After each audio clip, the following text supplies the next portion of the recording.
जय जगन्नाथ। आज हूँ 9 सेप्टेम्बर मंगलवार। आज सकाळर टॉप करेन्ट अफेयर्स ओडिया भाषा रे समस्त ओडिशावासी ओडिशार प्रत्येक कॉम्पिटिटिव पई प्रिपरेशन होउथिबा छात्र छात्री मानक पई मु सूर्यनारायण पाणिग्राही नहीं आसी। आज बहुत गुड़िए नेशनल इंटरनेशनल इवेंट होइछि, आपण माने जानिबा निहाती दरकार। वीडियो को स्टार्ट करिबा, वीडियो को शेष जाए देखिबे।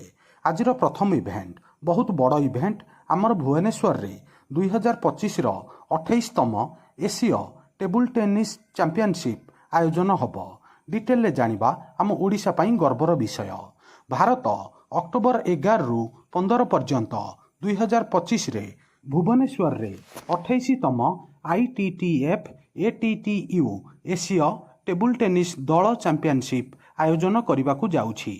एही प्रतिष्ठित महादेशीय इवेंटर शीर्ष स्तरीय पुरुष एवं महिला दलर प्रतियोगिता अनुष्ठित हब एवं 2026 ITTF विश्व दल चैंपियनशिप पई एक योग्यतापूर्ण टूर्नामेंट भाବରେ ମଧ୍ୟ कार्य करिବ। प्रत्येक वर्गर श्रेष्ठ 13 दल विश्वस्तरीय इवेंट रे स्थान सुरक्षित करिवे। यह भारतीय टेबुल टेनिस पई एक प्रमुख माइलखुंट अटे। आउ क्रीड़ा राजधानी भाବରେ भुवनेश्वर ख्याति को प्रतिष्ठित करिवो। एटा आउ गोटे बड़ national event high speed road network पई भारत 125 बिलियन डॉलर योजना उन्मोचन करिछि। डिटेल जानिबा ए पर्यंतर सबुठारु महत्वाकांक्षी भित्तिभूमि योजना रे भारत 2033 सुधा एहार हाई स्पीड सड़क नेटवर्क को 5 गुण विस्तार करिया पई 11 लाख कोटी 125 बिलियन अमेरिकीय डॉलर निवेश करिवो। सड़क परिवहन एवं राजपथ मंत्रालय द्वारा परिचालित एही प्रकल्पर लक्ष्य होउछि 17,000 किलोमीटर परिवेश नियंत्रित एक्सप्रेसवे निर्माण करिबा, लॉजिस्टिक खर्च को ह्रास करिबा एवं सारा देश रे आर्थिक संयोगीकरण को वृद्धि करिबा।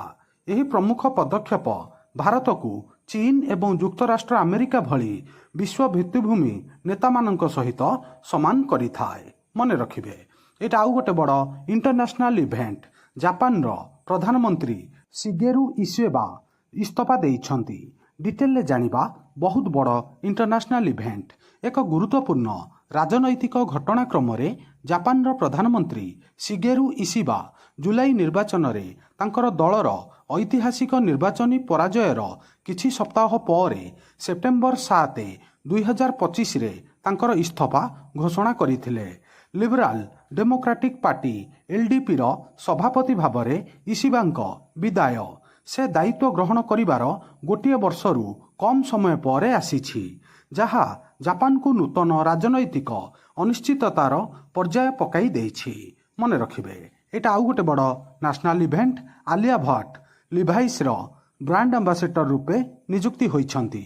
डिटेल जानिबा विश्व फैशन प्रभाव को सांस्कृतिक प्रतिध्वनि सहित मिश्रण करुथिबा एक पदक्षेप रे लिभाइज बॉलीवुड स्टार आलिया भट्ट को एहार नूतन विश्व ब्रांड एम्बेसडर भाବରେ घोषणा करिछि। एही सहयोग केवल सेलिब्रिटी समर्थनर विषय नुहे, बरं डेनिम फैशन रे एक रणनैतिक परिवर्तन को चिन्हित करे। एटा आउ गोटे बड़ इंटरनेशनल इवेंट। रूस कैंसर रो वैक्सीन आविष्कार करिछि, कर्कट रोगर टीका उन्मोचन करिछि। डिटेल जानिबा विश्व ऑन्कोलॉजी पई एक सफलता स्वरूप रशियार federal medical biological agency FMBA घोषणा करिछि जे प्री क्लिनिकल परीक्षणर सफल समाप्ति पर कोलन कर्कट पई एहार टीका एबे व्यवहार पई प्रस्तुत। आउ कैंसर साइंटिफिक स्टडी होउछि ऑन्कोलॉजी। एटा भी मने रखिबे। क्लाडिभोस्ट करे 10म पूर्व ईस्टर्न इकोनॉमिक फोरम EEF रे उन्मोचित एही विकास कर्कट रोग प्रतिरोधक चिकित्सा रे एक प्रमुख पदक्षेप। विशेषकर विश्वव्यापी रोगर सबुठारु प्रचलित रूप मध्यरु गोटिए। वेरी इंपोर्टेंट मने रखिबे। रूस कैंसर रो वैक्सीन उन्मोचन करिछि। एटा आउ गोटे बड़ नेशनल स्पोर्ट्स इवेंट। तीरंदाजी रे भारत ऐतिहासिक स्वर्ण पदक जीतिछि। डिटेल जानिबा भारत सेप्टेम्बर 7 2025 रे दक्षिण कोरियार क्वांगजू रे अनुष्ठित विश्व तीरंदाजी चैंपियनशिप रे पुरुष कंपाउंड दल इवेंट रे प्रथम स्वर्ण पदक जीति तीरंदाजी रे इतिहास रचिथिला। एही रोमांचकर फाइनाल रे ऋषभ यादव, अमन साइनी एवं प्रथमेश फुगेंक भारतीय तृतीय खेलाड़ी फ्रांस को 235-233 रे परास्त करथिले, जहाँ भारतीय कंपाउंड तीरंदाजी पई एक ऐतिहासिक सफलता। यही स्वर्ण पदक विजय भारत पई एक मिश्रित अभियानर पुनर्बार सृष्टि करिछि। एटा आउ गोटे बड़ नेशनल इवेंट। भारत रत्न पुरस्कार विजेता भूपेन हजारिकांकर 100तम जन्मवार्षिक उत्सव पालन होइछि। डिटेल जानिबा आसाम रो प्रसिद्ध गायक, कवि एवं संगीतकार भारत रत्न पुरस्कार प्राप्त भूपेन हजारिकांक 100तम जन्मवार्षिक भारत पालन करिछि। मानवता, समानता एवं सांस्कृतिक एकता उपरे तांकर शक्तिशाली कंठस्वर एवं गीत पाई से जनाशुना। 8 सेप्टेम्बर 1926 मसीह से आसाम रे जन्म ग्रहण करथिले। 85 वर्ष बयस 5 नवेम्बर 2011 मसीह तांकर देहांत होइथिला। मने रखिबे, एटा आउ गोटे बड़ नेशनल इवेंट। अभिवृद्धि को आगकू बढ़ाइबा पई राजस्थान सहित पंजाब नेशनल बैंक 21,000 कोटी टंकार बुझामण पत्र स्वाक्षर करिछि।